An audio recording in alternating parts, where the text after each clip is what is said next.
Shalom, Israel. Shalom, shalom. Brother Thawam, coming at you with another cold cut, bringing out these precepts. First, giving all honor and glory to Yahweh, Bahashem Yahweh Shai. Yahweh being the name of the Heavenly Father, who the world calls God.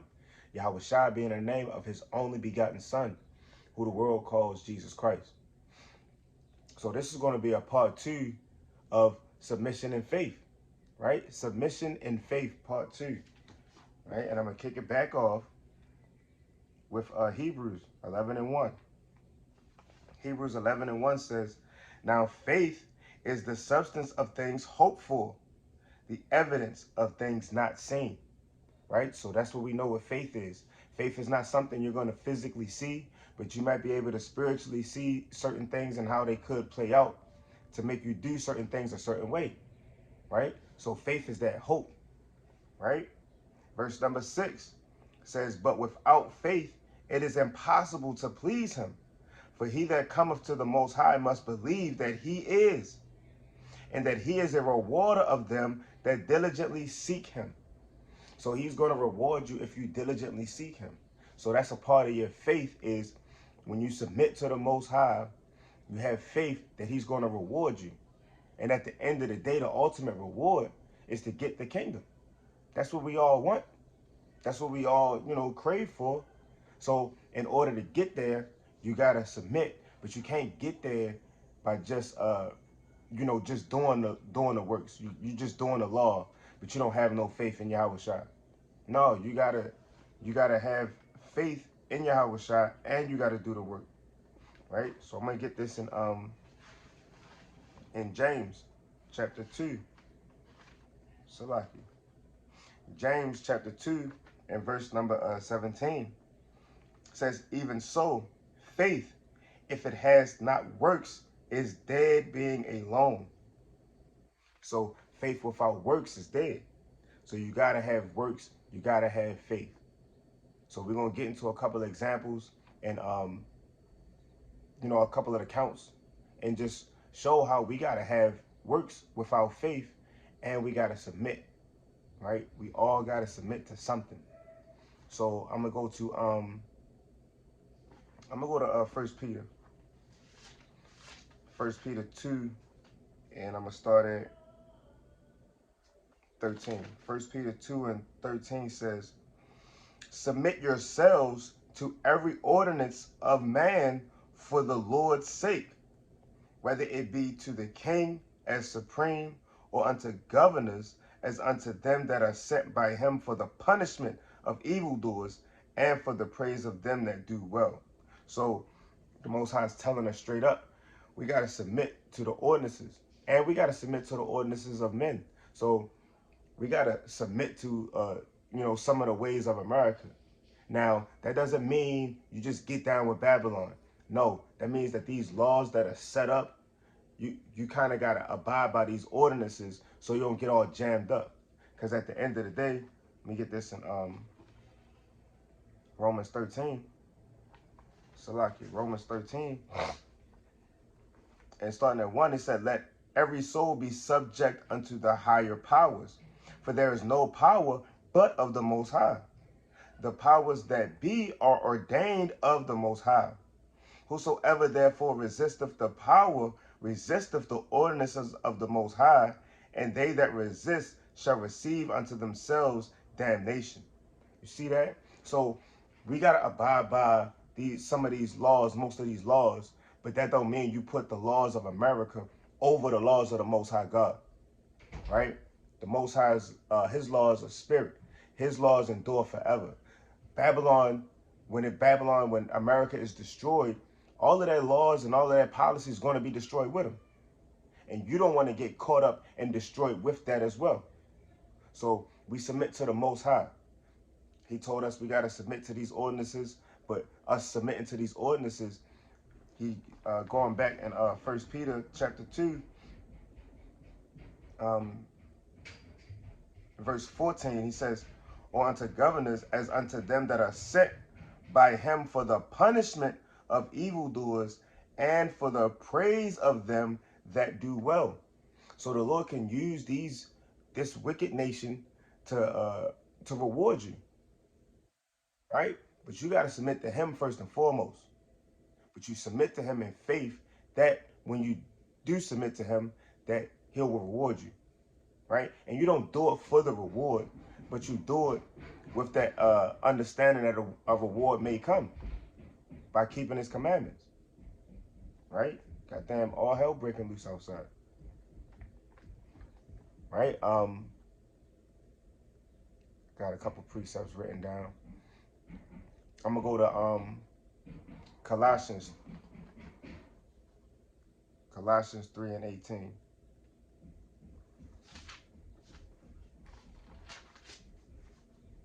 Colossians chapter 3 and verse number 18. I'm gonna start at 17. It says, and whatsoever ye do, whatsoever ye do in word or deed, do all in the name of the Lord Yahweh Shai, giving thanks to Yahweh and the Father by him. Right? Verse 18 says, wives, submit yourselves unto your own husbands, as it is fit in the Lord. So women, wives, you have to submit yourselves to your husband, right? Women have to submit themselves to their husbands. Going back to 1 Corinthians 11 and 3. Verse 19, husbands, love your wives and be not bitter against them. So a husband, a man, you got to love your wife, right? You can't be bitter against her. You can't be just lording all over her and just being a damn lion in the house, telling her what to do all the time, but you're not showing her no love. You're not showing her respect, right? Verse 20, children, obey your parents in all things, for this is well-pleasing unto the Lord. So children, you got to be obedient to your parents, right? Let me get this straight out the law, right? And this is one of the 10 commandments, right? Exodus, Exodus chapter 20 and verse number 12. Honor thy father and thy mother, that thy days may be long upon the land which the Lord thy God giveth thee. So as a child, right, as a youngin, even if you're a little older, you're not considered a child, but you still live with your parents, you still have to obey them. You still have to submit yourselves to them. Because if you're living under their roof and they're the ones, providing for you, and they're the ones giving you, a certain lifestyle that you're able to live, then you gotta submit to that. Now, like I keep saying, you gotta ultimately submit to the Most High. Ultimately, it's the Most High first. So if you are a person that's in this truth and you may be 17, 18, 21, and you might still live with your peoples, hey, you gotta, and they not in the truth, you still gotta, you gotta obey them, but you can't put them above the Most High. So if they putting pork in front of you, you know you can't eat that pork. They wanting you to do work on a Sabbath day, you know you can't do work on a Sabbath day. But if they want you to take the trash out on a random Thursday, you can't just, oh, I'm an Israelite and I don't take. No, you got to be obedient to your parents. They tell you wash the dishes, you better bust them suds. So you got to be obedient to your parents. Verse 22, it says, servants, obey in all things your masters according to the flesh. This is not talking about damn slavery, right? We're just going to put that out there first. It's not talking about damn slavery. Let's see if let me get this right quick. Salakia, bear with me.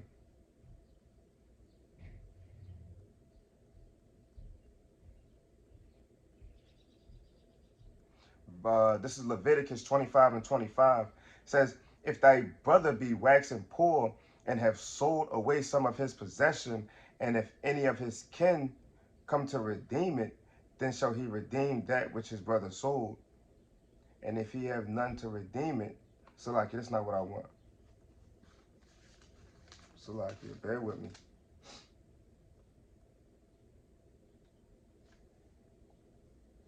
Salakia. We'll go to where I know. Verse 47, right? Leviticus 25 and 47.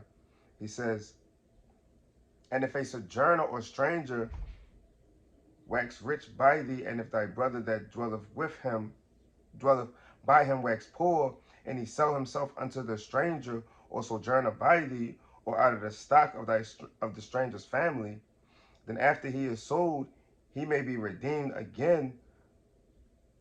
One of his brethren may redeem him. Either his uncle or his uncle's son may redeem him, or any that is nigh of kin unto him of his family may redeem him, or if he be able, he may redeem himself. So in the ancient world, you may have a person that wax poor, and they may become a servant to another person. But that person, if they're both Israelites, that servant can be bought out. But an Israelite, can be a servant to another Israelite. That's why in verse 46 it says, and ye shall take them as an inheritance for your children after you, to inherit them for a possession. This is talking about the heathen servant, right? The slaves. They shall be your bondmen forever. But over your brethren, the children of Israel, ye shall not rule one over another with rigor. So this is letting you know that Israelites can be servants under other Israelites. So now if you cut to today, there's many camps set up. That's not saying that brothers are servants to other brothers or brothers got to work for other brothers. But even if you're an Israelite in a business, if you own a business and then you hire other Israelites, you can't rule over them with rigor. But any Israelite that is working for another Israelite, you gotta be submissive to that person, right? That person is your master, for lack of better terms. But that's not saying they're your master. They get to beat your ass and you just gotta take it. No, you're still a man, right? You're still a woman. You're still a person. So you gotta have that type of respect for yourself to get that respect from others. But at the end of the day, it's saying servants, right? Going back to Colossians 3:22, servants, obey in all things your masters according to the flesh, not with eye service as man pleasers, but in singleness of heart, fearing the Most High. And whatsoever ye do, do it heartily as to the Lord and not unto men. So when you're in that servile state, or you're under another brother or under another sister, for lack of better terms, and they kind of have a certain position, hey, and you doing stuff for them, you doing these things, you should do these things with that spirit like you're doing it for the Most High, not like you're doing it for men. Because when you're doing it for men, you might do it grudgingly, but you got to do it for the Most High. So whenever you doing stuff, or a brother or sister asks you to do something and you go to do it, you do it, and you do it with that joyfulness of heart and sincerity. Verse 24, knowing that the Lord shall receive the reward, knowing that of the Lord ye shall receive the reward of the inheritance. The reward of the inheritance. So you can receive a reward of inheritance if you're submitting to who the Most High set up in certain positions. Because you have different rankings. So you might be over people, but then there might be people over you.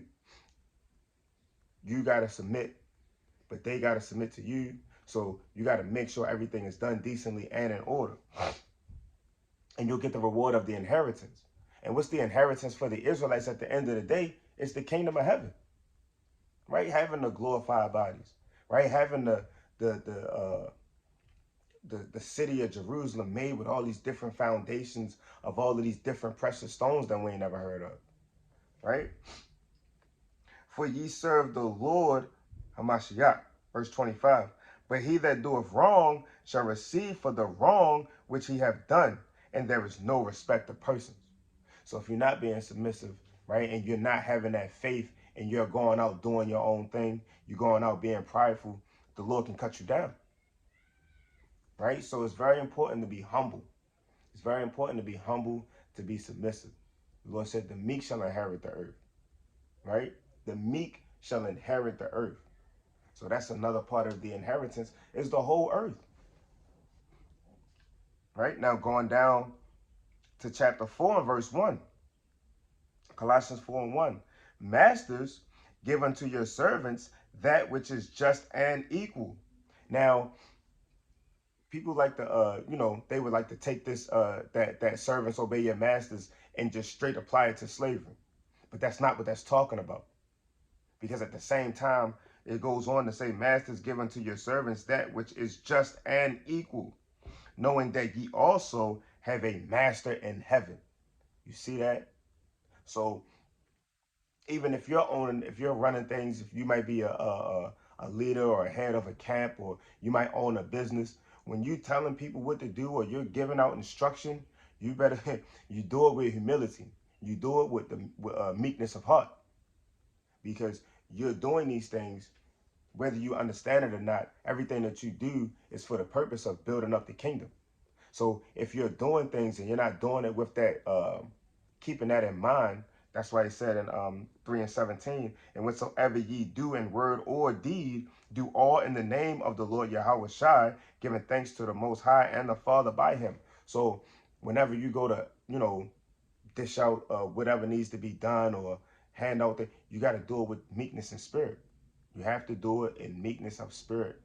You got to do it under that submission to the Most High, and with that faith that he can give the increase on whatever it is that you may be doing, whatever project you set out to do, whatever you might be setting up for a feast day, or you might be just trying to get your house in order, whatever it is that you're doing, right? And that even goes for husbands, right? Setting your house in order. You got to do these things with meekness and humility, with that submission to the Most High, with faith that there's going to be fruit.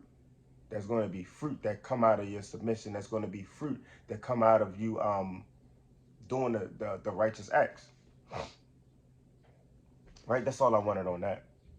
Now, we're going to get an account of what happens when you're not submissive. This is 1 Kings, chapter 2 and verse number, I'm going to start at 36. It says, and the king sent and called for Shimei, and said unto him, build thee an house in Jerusalem, and dwell there, and go not forth thence any whither. So King Solomon is telling Shimei to build up a house in Jerusalem and stay there, right? And go not forth thence any whither, Salakia. So don't go anywhere. You set up in Jerusalem, and you don't leave out Jerusalem. For it shall be that on the day that thou goest out and passest over the brook Kidron, thou shalt know for certain that thou shalt surely die. Thy blood shall be upon thine own head. So he's telling them, set up in Jerusalem and don't leave. The day that you leave Jerusalem, that's going to be your day. That's going to be the day you die. That's the day you're going to be put to death. Verse 38. And Shimei said unto the king, the saying is good. As my lord the king hath said, so will thy servant do. And Shimei dwelt in Jerusalem many days. And it came to pass at the end of 3 years that two of the servants of Shimei ran away unto Achish, son of Maachah, king of Gath. And they told Shimei, saying, behold, thy servants be in Gath.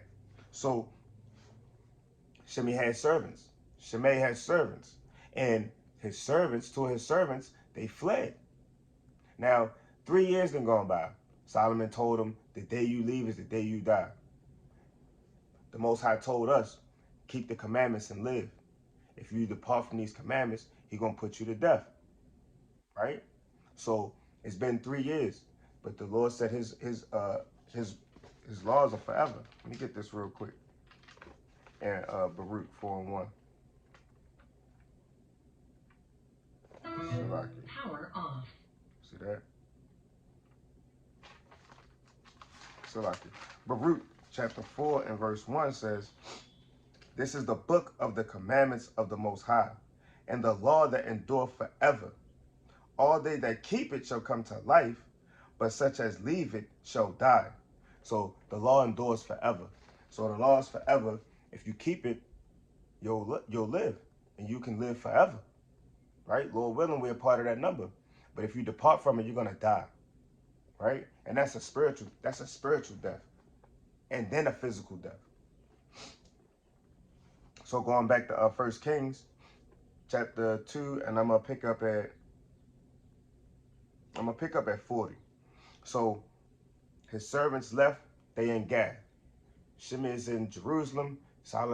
King Solomon told him not to leave Jerusalem. Verse 40 says, and Shimei arose and saddled his ass and went to Gath to Achish to seek his servants. And Shimei went and brought his servants from Gath. And it was told Solomon that Shimei had gone from Jerusalem to Gath and was come again. And the king sent and called for Shimei and said unto him, did not I make thee to swear by Yahweh and to protest unto thee, saying, know for a certain on the day that thou goest out and walkest abroad any whither, that thou shalt surely die? And thou saidest unto me, the word that I have heard is good. So Solomon, now he's checking him. So we had a whole agreement. You said it was good. I told you the day you left you was going to die, and you said that was good. Verse 43.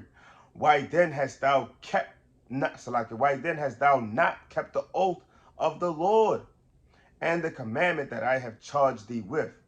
See that? So they made an oath together. And anytime you make an oath, anytime an Israelite makes an oath or a vow, you're not just making that to man, you're making that to the Most High. And that's what King Solomon is reinforcing in this conversation, is you made this oath before the Lord, and you just broke your oath. So you didn't hold up your end, but I got to hold up my end. Verse 44, the king said moreover to Shimei, thou knowest all the wickedness which thine heart is privy to, that thou didst to David my father. Therefore the Lord shall return thy wickedness upon thine own head. And King Solomon shall be blessed, and the throne of David shall be established before the Lord forever. So the king commanded Benaiah, the son of Jehoiada, which went out and fell upon him, that he died. And the kingdom was established in the hand of Solomon. You see that? So he got put to death for not being submissive. He got put to death for not being obedient. He got put to death for not for being a reprobate to the charge of Solomon. Right? He was void of that judgment. So Solomon did what he had to do. And in his wisdom and in his power, he called up Benaiah, and he came and he fell upon him, and he killed him. Right? So we got to submit in faith. We got to submit with the faith, you know. I'm going to get this in 1 Peter 5 and 5. 1 Peter chapter 5 and verse 5. It says, likewise ye younger, submit yourselves unto the elder. Right? So these younger people, they got to submit themselves to the elder, to the elders. Right? It's submission and humility all throughout the scriptures. But you do that with faith that the Lord is going to reward you for that. You do that in faith that you're storing up riches in the kingdom.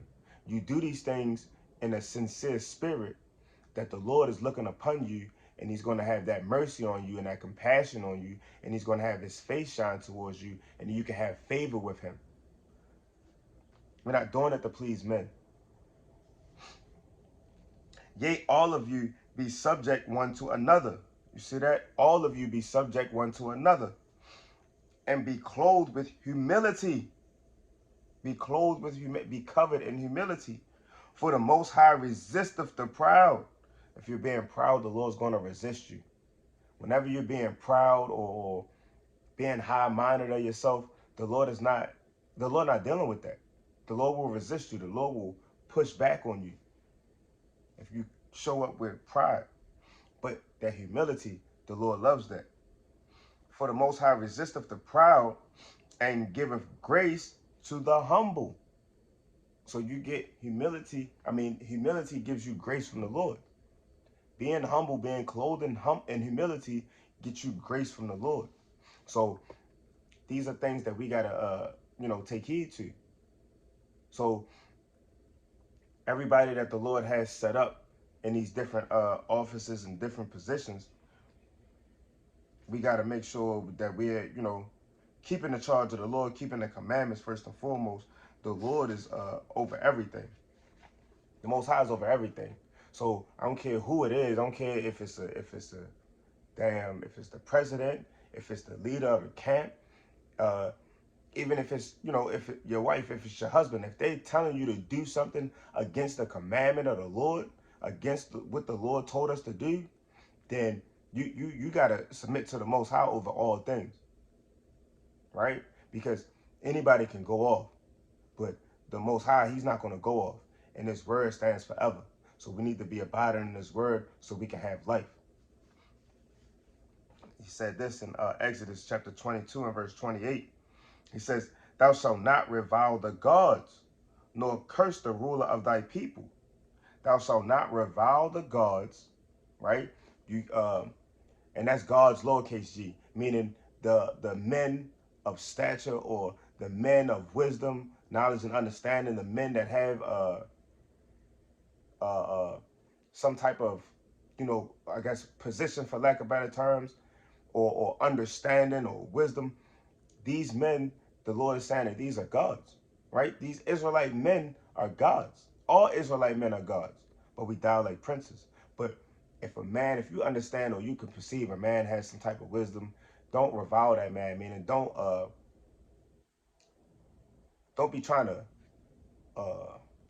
be contentious, right? Trying to be contentious, or wanting to debate all the damn time, or wanting to battle, or wanting to just be an a-hole all the time. Like, no, you gotta have that humble spirit, right? It said, "Nor curse the ruler of thy people." So if a man is in a certain position, you can't curse that man. Can't. Man told you to do something, and you might not have wanted to do it, but you did it anyway, and then you go home and try to throw up curses on that man. That's off. That's wicked. You can't be out there throwing up curses on your brethren, right? You can't curse the rulers of your people. So women, if you married, your husband might be, doing something that you might not agree with, or he might be getting on your nerves. You cannot curse that man. That's a commandment. The Lord will cut you down for that, right? And like I keep saying, you having that submission and faith. If your husband or camp leader or manager, supervisor, whoever it is, whatever's going on in your life, if that person that's over you, right? If that person that's over you is going off, you can't just cuss them out, or do what you want to do. You can't handle the situation any way that you want to. Especially for a wife. If your husband's going off, you can't just leave that man. You bound to him. As long as he's living, you bound to him. So you should pray for him. Pray for your leadership, right?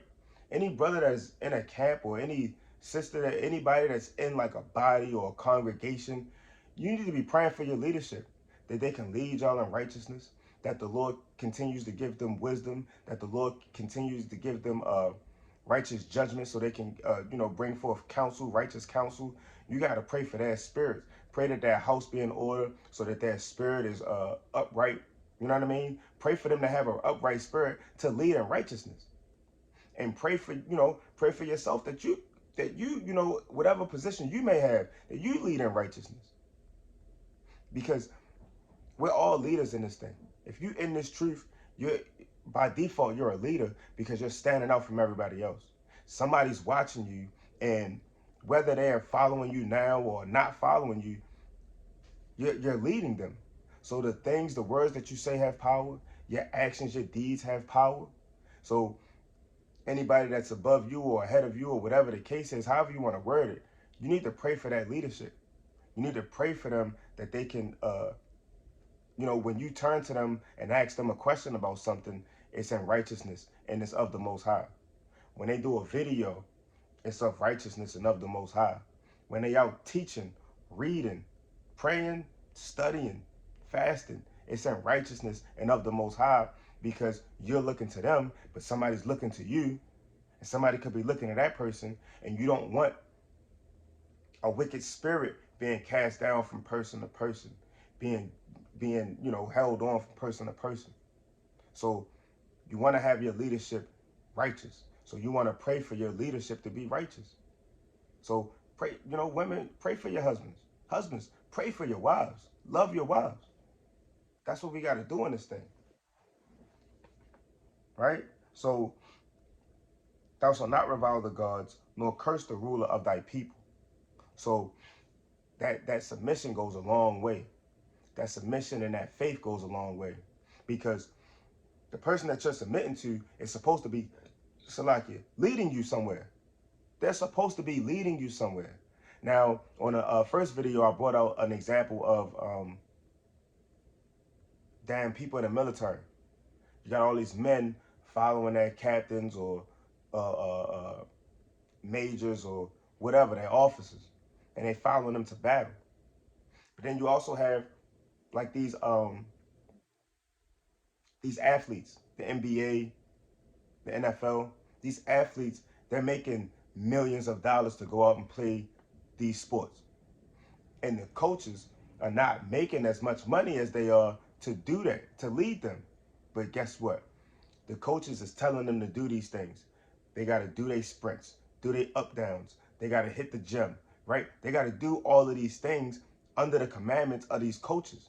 So these players have to submit to their coaches. Why? Because they believe that these coaches are set up to lead them to this championship. They're set up to lead them to win it all, to the Super Bowl, to the finals, whatever the case is. They're following, or they're believing their coaches are leading them to that victory, to the ultimate victory. So us being submissive to the Lord, we believe that being submissive to the Lord is going to lead us to victory. And what's the kingdom? Having glorified bodies. You know what I'm saying? Having streets paved with gold as it is damn crystal, right? Paraphrasing. But these are the things that we look forward to. We don't want to be here forever.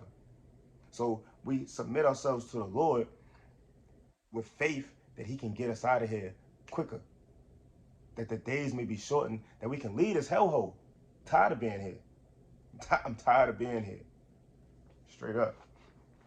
So let me get this in Matthew 24 and 13.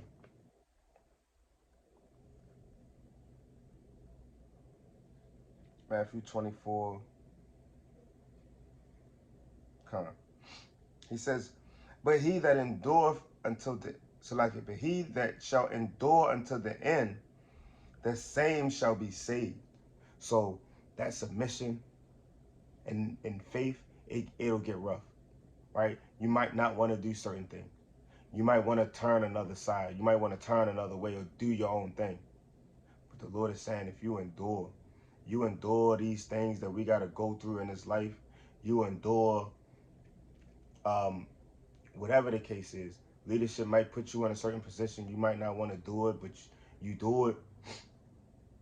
You get your spirit right. You endure that thing. Because if you endure until the end, you get all of the ordinances down. If you endure until the end, then the Lord said the same shall be saved. So we got to keep the charge of the Most High. We got to keep the charge of the Lord. We can't just go out and just do what we want, right?